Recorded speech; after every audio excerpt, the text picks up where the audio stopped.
It was written by lobbyists. It was written by the food industry lobbyists and the same impulses that put Froot Loops at the top of the food pyramid, which isn't even a food. Froot Loops were at the top of the Froot Loops were at the top recommendation of the food pyramid. You can ask them to look up the old food pyramid. I need to see where Froot Loops stand.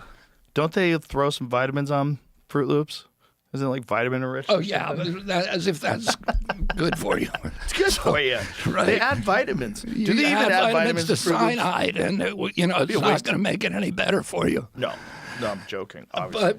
But it was a ridiculous. So so how did? So then what we did is we got the best nutritionists in the country. We got Mark Hyman, and we got the nutritionists from the best universities in the country, and we put them all in a room. And I thought it was going to take a month. It took 11 months because they fought over every recommendation, and everything is cited in source so that we know we have good science. But, some of the stuff, because of regulatory malpractice all these years, some of the studies simply haven't been done. So there are knowledge gaps which we should not have. So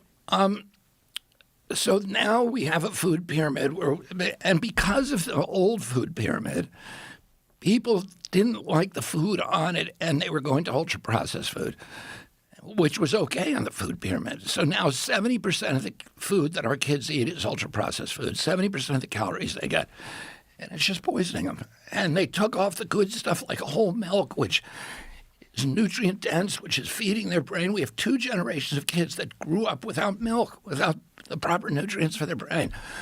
We have the first country in the face of the earth that has chronic obesity, and in the same people, malnutrition. So you have immensely obese people, and they're malnourished. They're medically malnourished. And it's because the food pyramid was so messed up. So what's going to happen now, Joe, is that we are going to be able to drive that. We're going to be able to change dietary culture. Just the food pyramid is going to change dietary culture, and here's how.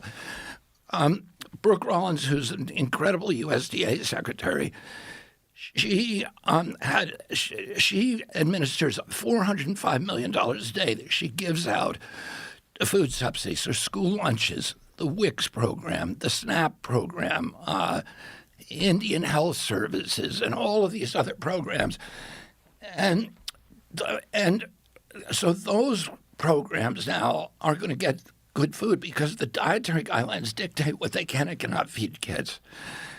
The military and the VA also are changing. Now, this week I met with a guy, Chef Robert Irvine, who is a television chef.